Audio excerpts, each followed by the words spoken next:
Kembali di Metro Siang dan kita masih membahas mengenai kasus ex-Kapolres Ngada AKBP Fajar bersama dengan Komisioner Kompolnas Chairul Anam. Pak Anam, kalau untuk sanksi pidananya atau kasus pidananya setelah AKBP Fajar ini ditetapkan sebagai tersangka, apa selanjutnya? Iya, tinggal pemberkasan dan semoga pemberkasan ini bisa dinyatakan lengkap oleh Kejaksaan P21. Kalau sudah dinyatakan lengkap ya nggak akan lama, bisa 2 minggu lagi sudah ada persidangan. Kalau dalam konteks konserin waktu soal kapan persidangannya ya. Tapi yang paling penting sebenarnya bukan soal itu, ada soal konstruksi peristiwanya dan ancaman hukumannya. Kalau menurut saya konstruksi peristiwanya dari uraian yang didapatkan di sidang etik, saya kira bisa menjadi tambahan ya. Tambahan bagaimana kejahatan itu berlangsung. Sehingga ketika kita ngomong soal apa sanksi yang paling berat untuk dia, menurut saya seumur hidup. Gitu ya. Salah satu yang paling penting adalah korbannya lebih dari satu. Ya, peristiwanya sangat simultan. Lah itu dalam konteks perlindungan Undang-Undang Perlindungan Anak ya itu ada satu pasal yang mengatakan kalau pedofilia misalnya dilakukan lebih dari satu dan sebagainya itu bisa kena hukuman seumur hidup. Jadi tidak usah kalau tadi ada yang mengatakan gabung begitu hukumannya berat, tidak kayak begitu logik pidana kita. Pasal yang paling berat bisa diterapkan ya, salah satunya hukuman seumur hidup itu. Mungkin tidak Dan kalau hukuman mati, Pak Anam. Kalau hukuman mati mungkin tidak. Secara normatif saya mungkin, tapi kan saya backgroundnya aktivis hak asasi manusia. Jadi ya mantan komisioner Komnas HAM ada baiknya cukup di hukuman seumur hidup. Nah, itu satu. Yang kedua, pertanyaan kedua bisa begini, di pidana ini apakah pelakunya hanya Fajar saja? Saya kira bisa dikembangkan lebih dari satu pelaku. Ya, kalau lihat konstruksi peristiwa, anatomi peristiwanya, bukti yang ada dan sebagainya, saya kira bisa ditambahkan tersangka yang lain. Kalau nggak ada tersangka yang lain, ini juga malah bertanya-tanya begitu, ini ada apa gitu, karena memungkinkan untuk ditambahin tersangka yang lain. Nah, berbicara mengenai penambahan tersangka yang lain, kalau dari konstruksi sidang etik kemarin, misalnya siapa penghubung AKBP Fajar ini dengan korban anak? Apakah ada dugaan TPPO di sini? Iya. Oh iya, kalau lihat anatomi peristiwanya ini TPPO.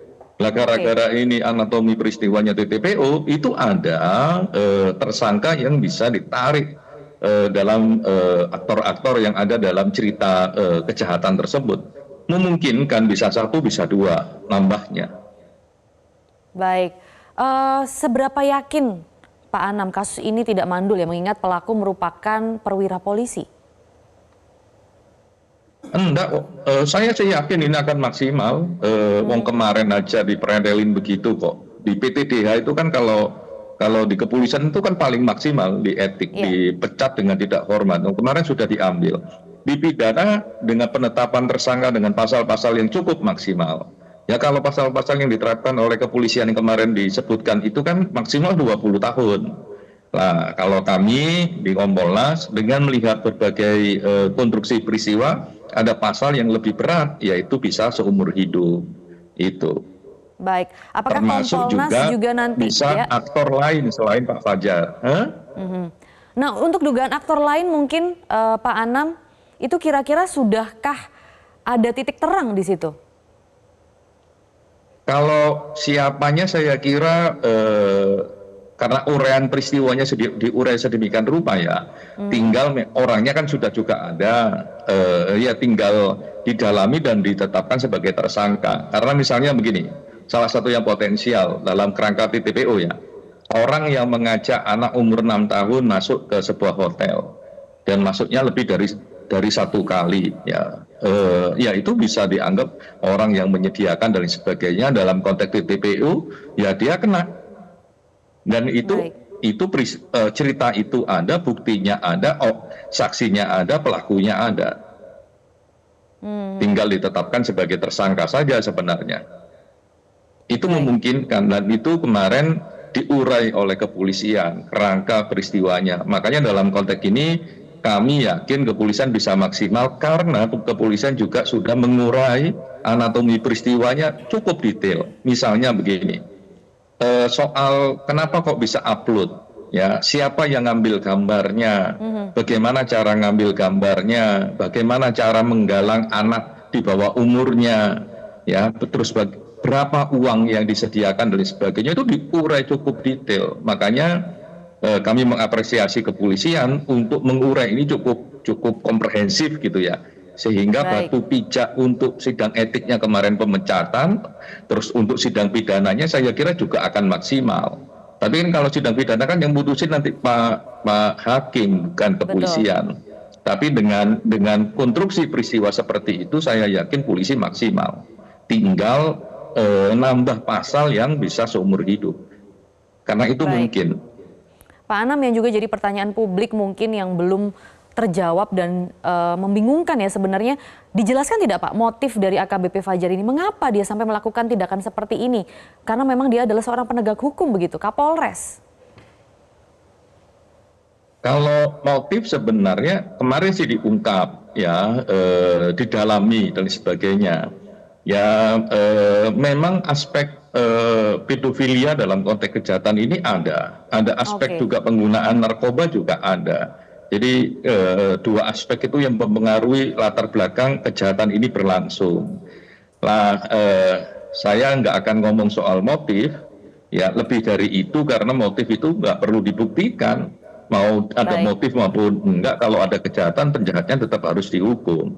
Makanya yang jauh lebih penting adalah kenapa kok peristiwa ini terjadi? Karena memang pengaruh narkobanya juga kenceng, ya pengaruh narkobanya sangat besar, terus seksualitasnya juga gede, gitu. Sehingga memang ya korbannya ada anak-anak, ada remaja, ada dewasa dalam konteks kasus ini.